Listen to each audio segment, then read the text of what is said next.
Hello and welcome to the second of our video blogs on Catholica. I hope as we develop our expertise in these technologies that you're not just going to see my face here, but increasingly you'll see other faces brought to you either over the internet. We'll record them through Skype or in other ways, or I'll go out and do interviews so that we can bring a variety of video commentaries to you, short ones, to generate interests or thoughts for each day. Today there's two basic things that I'd like to talk about. The first one is that Herbie put a post on the board last night. It was entitled Benedict Again on Theology and Exegesis. It was a follow-up to a post he put on there earlier yesterday. I think he entitled that Ruminations on the Synod, and it's really a discussion on what's been going on in Rome at the Synod of the Bishops.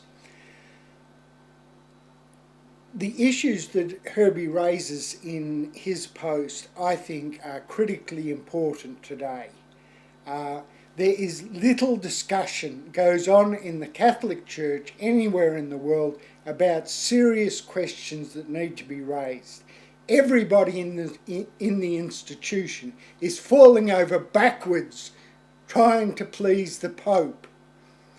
And serious questions have to be asked about the direction in which our recent popes have been leading this church. 86% of people in the Western world have walked out the door.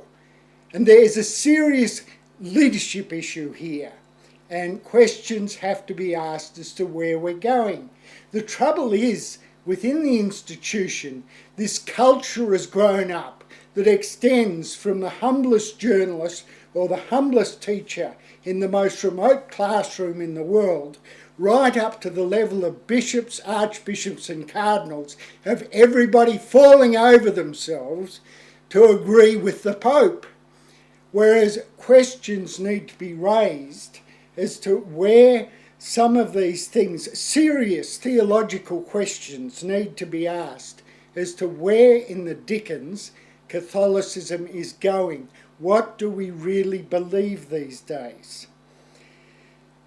Stemming out of this, what I really want to say is that we need places like what we're trying to develop here at Catholica, where we can have serious discussion about these questions. Here in Australia at the moment, we have a protest going on because our national broadcaster is in the process of closing down for next year, in 2009, the Religion Report. Now, this has been one of the few places where you hear intelligent questioning of serious theological, faith and spirituality issues. And we need more of these sort of avenues of discussion, not less in the world. And we're very fortunate in Australia that we have had a national broadcaster who has appreciated up until now the critical importance of these specialist programs. They may reach a minority audience, but it is a critical audience. It is the opinion-leading audience in the community that helps set the cultural agenda of where things are going in a civilization. Now, within Catholicism, one of the problems is that the conservative elements around the world have no trouble keying into people's insecurity at the moment. There are so many things for people to feel insecure about: climate change, the terrorism, the financial crisis that we have at the moment, and the breakdown of families. There are so many issues, and there are so many people who are fearful, and people come along and say, we're going to set up this news agency that's faithful to the magisterium. For God's sake, we need to be questioning, we need to be having a conversation within Catholicism about what we really believe, why we believe it, and moving the discussion along. This game that people have been playing of falling over backwards to please His Holiness has part of the core of this crisis as to why 86% of the intelligent people in the educated Western world have walked out the door. The last thing we want today is a return to fundamentalism and these people who believe they have all the answers. Herbie, in his post last night, has raised some critical issues that I believe need to be on the agenda of discussion, coming back to the core basis on which our religion is formed, our Bible, our scriptures, our sacred scriptures. How do we read them? Now, the Pope has put forward one point of view. That needs to be questioned. Some of the bases on which he argues. Now, one of the arguments I've been putting recently is that we seem to have two models of Catholicism around. There's this one where our salvation is mediated through the Pope. The Pope listens to God. God tells the Pope what absolute truth is, and then he sits up in Rome and he dictates that to us. We obey it. If we obey it, we will eventually get to heaven. Now, I think that's a false model.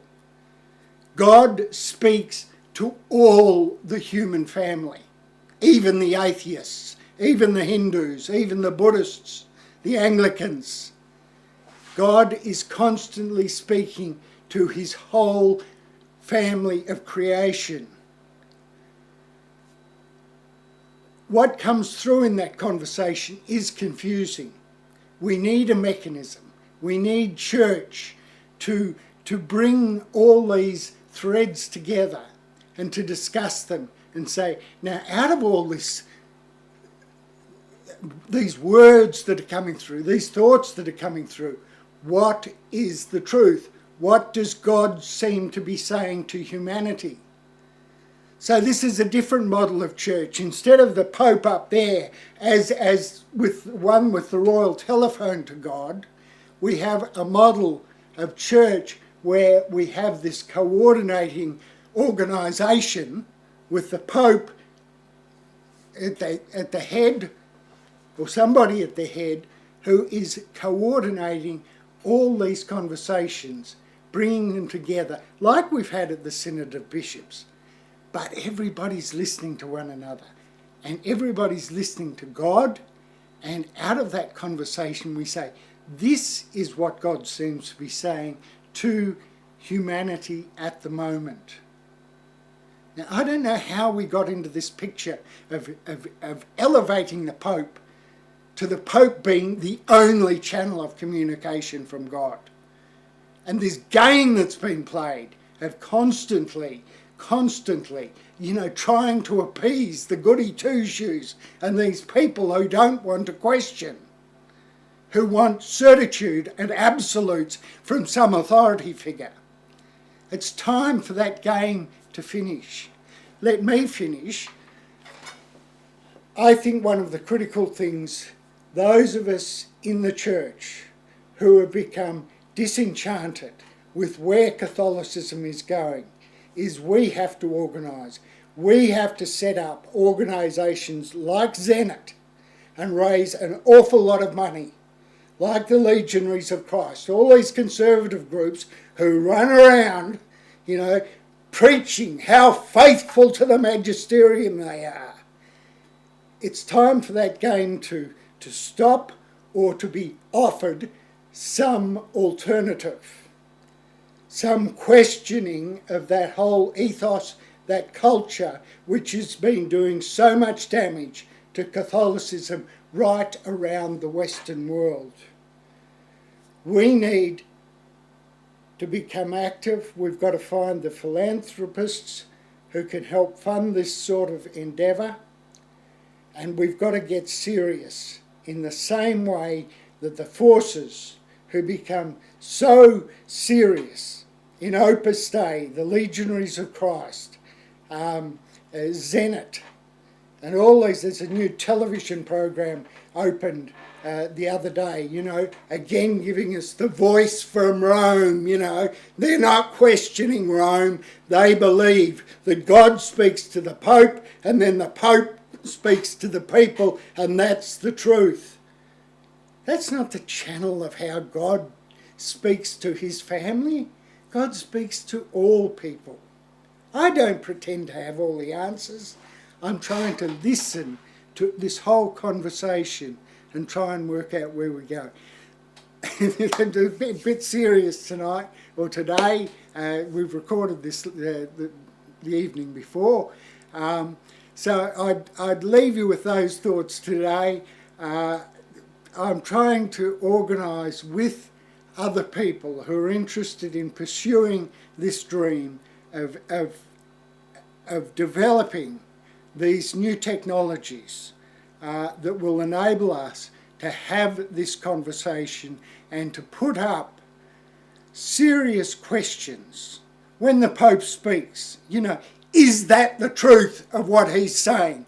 Is that the only alternative in the conversation that should be aired? That's what we want to try and do here at Catholica.